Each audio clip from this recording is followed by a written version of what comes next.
People keep asking me, why do you hate Philips Hue so much? And I'm not going to tell you, I'm going to show you.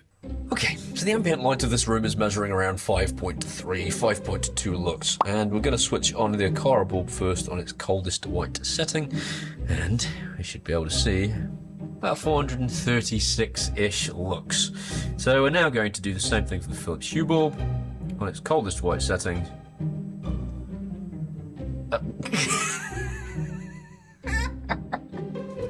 170. Well done, Philips.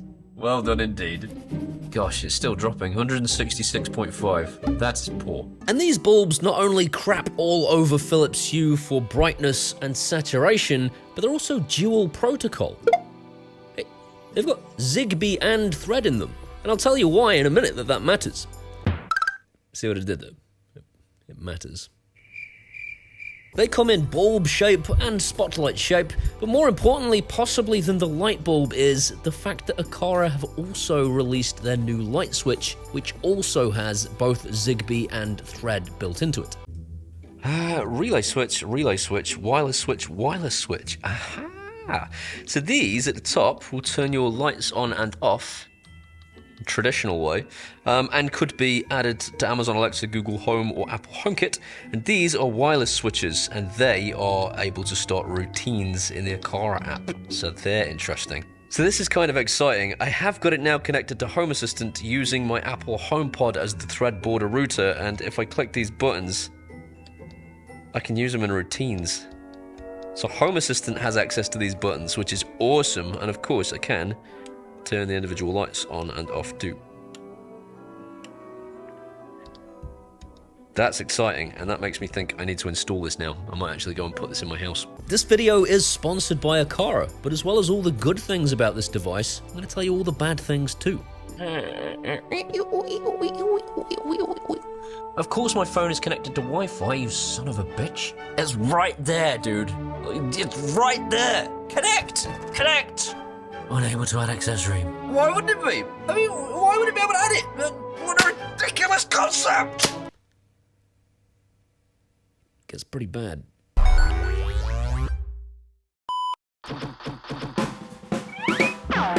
Aqara finally do a whole bunch of light bulbs that they're calling the Aqara T2.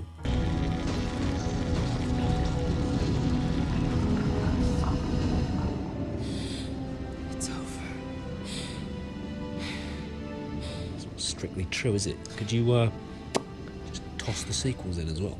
Just do us all a favour. Terminator franchise was ruined. So, to the uninitiated, if you're wondering what it means that these products have both Zigbee and Thread built into them, basically, because it has Zigbee, it will work with a Philips Hue hub, it will work with Samsung SmartThings, it will work with Habitat, it will work with Homey, and it will work with Home Assistant if you have a Zigbee dongle, such as a Combi stick. But because it's Thread, it will also work directly with anything that has a Thread border router.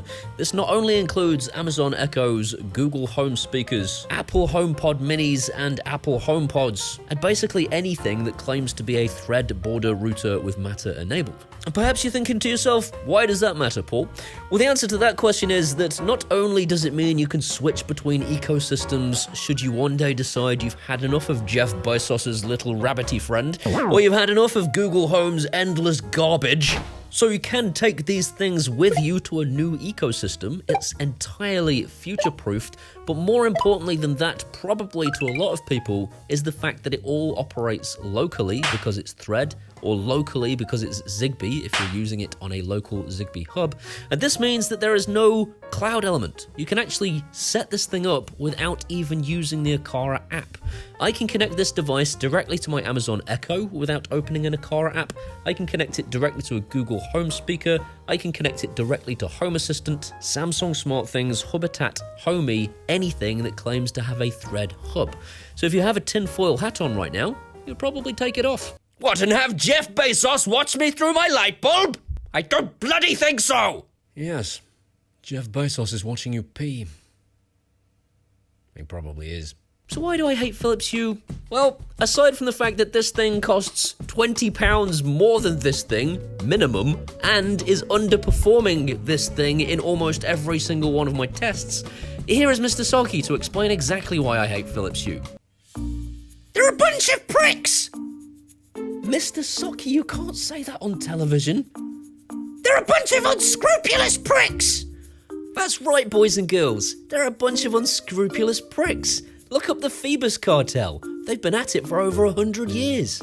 In complete seriousness, Philips Hue once decided they would kill off their smart home hub so that you would have to buy their latest smart home hub just so they could make it work with Apple Homekit, even if you didn't use Apple Homekit.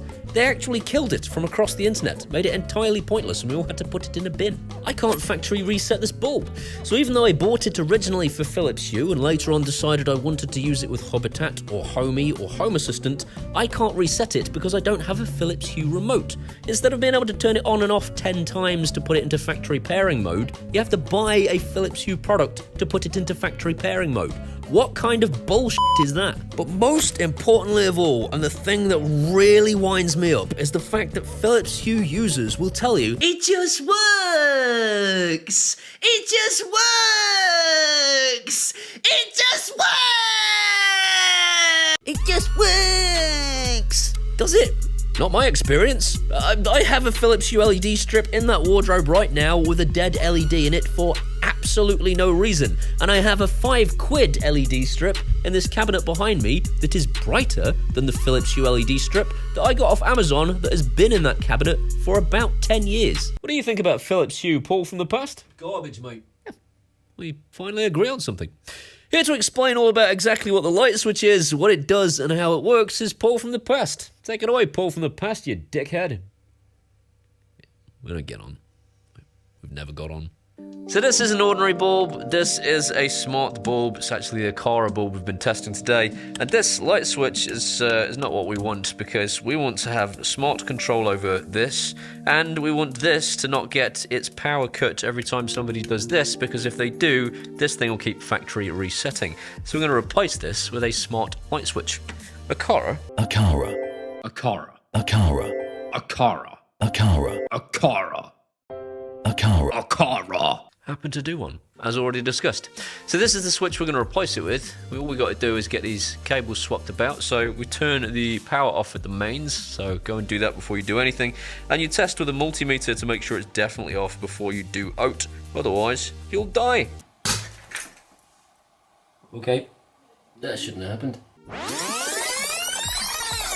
So now it's all powered up. I should be able to connect this to basically any thread-based device, but for testing purposes, I'm going to connect it to my Apple HomePod Mini.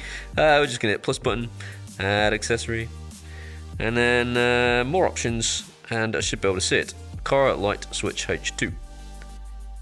As for a setup code, and I think this is worth bearing in mind, right? If you lose this manual, you'll have to get the code from inside this light switch. I think it's stamped in there. If not, you'd be real scuppered. So, yeah, worthy of note. So I need this code here, 1241 700 2280. Continue. That's a light, apparently. There we go, programmable switch location. We're going to stick that in the ready room. Let's turn on that switch there, like, that's cool, isn't it? Let's turn on that one on. Absolutely awesome. Booyah. Does the kids still say booyah? How do you do, fellow kids? So this is kind of exciting. I have got it now connected to Home Assistant using my Apple HomePod as the thread border router, and if I click these buttons, I can use them in routines. So Home Assistant has access to these buttons, which is awesome, and of course I can turn the individual lights on and off too. That's exciting, and that makes me think I need to install this now. I might actually go and put this in my house. So this light switch doesn't require a neutral wire, which is awesome if you live in the UK because most of us don't have one at the light switch.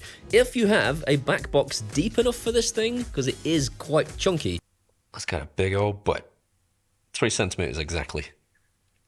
Or if you're an American, 1.5 freedom units. Freedom isn't free. It costs folks like you and me. then you'll be able to fit this yourself really, really easily. It's just a few wires that you're swapping out like for like. And as I've already said, this light switch, just like the light bulb, works with your Amazon Echo directly, your Google Home Hub directly, and your Apple HomePod Mini directly without any requirement for the Aqara ecosystem whatsoever.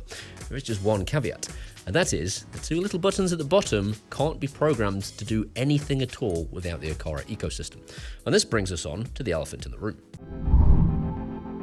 Yeah, come on in. Yeah. You're here this week, it's fine.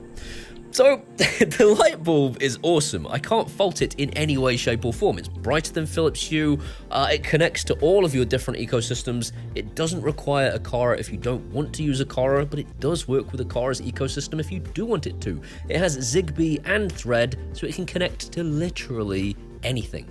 The light switch is also absolutely awesome. If you just want to replace a 2-gang light switch with something that can be controlled using your face hole, it's genius. If you want to use it in Home Assistant, it's absolutely awesome if you can get it connected to Home Assistant. I haven't tried the Sky Connect using Thread, I don't have one.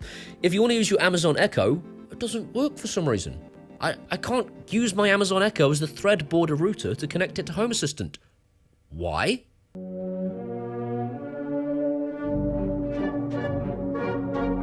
I have literally no idea. If you're scratching your head again, go, why do you need an Amazon Echo to connect it to Home Assistant? Again, it's a Thread border router required to connect this thing to Home Assistant, and the Amazon Echo is a Thread border router. They can all talk together, and it should be able to connect it into Home Assistant. I can get it connected to Home Assistant using my HomePod Mini to act as a Thread border router. That works just fine. I also got it connected with my Google speaker to Home Assistant. Everything in that regard works fine. For some reason, the Amazon Echo won't connect it to Home Assistant. If you were hoping it would, it doesn't. You might be thinking, I'll use it in Home Assistant using Zigbee, and you can. But then you can only control the light switches, you can't get access to the individual buttons at the bottom. So the two little scene buttons that you might want to use for starting routines in Home Assistant are only accessible if you connect it via Thread, and you can only connect it via Thread if you have an Apple HomePod Mini, currently as of time of filming. If any of this changes, I shall let you know in the description, so go check down there. In a similar vein, you have 4 buttons on this thing. The top 2 are the light switches. The bottom 2, you can't do anything with unless you connect it to the Aqara ecosystem or into Home Assistant, as I've just described. You can't use them to start Alexa routines, which I figured I'd be able to, and that's a real shame. And you can't use them in Apple HomeKit either to start routines there. So, I mean, they're kind of pointless unless you connect them to either the Aqara ecosystem or you connect via Thread to Home Assistant. With all that said, Thread and Matter as a communication protocol for smart homes is constantly evolving, and you will find that these things will at some point do absolutely everything you want them to do and will use whatever Thread border router you like. As of time of filming, it's a little bit awkward, but I actually have all the things required to go and plumb this light switch in personally. I'm going to, because it's really, really cool. It looks nice, and it has those scene buttons that means I can start routines in Home Assistant. The light bulb is gorgeous. It's got 16 million colors, as you'd expect, but it also has the tunable white, and the tunable white is so good.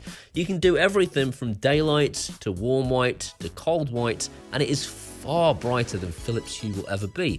And at the end of the day, Philips Hue don't even do a light switch. Idiots. I mean, they kind of do. But it's garbage. As usual, there are links in the description as to where you can pick up either of these devices, so all that's left to do is to thank my patrons, who honestly, without them, I wouldn't be doing this for a living. If you want to be like these guys, or like JJ, who I'm thanking personally this week, you can do that at either Patreon, or buy me a one-off beer at PayPal, and either way, I genuinely love you forever. These are my Facebooks, my X's, my Threads, my Instagrams, my TikToks. Come on, hang out there, we can be best friends. See you next time. I did it right! I got the end right. Amazing. It's called a T2. The bulb is called a T2. It's a funny joke. Terminator franchise was ruined.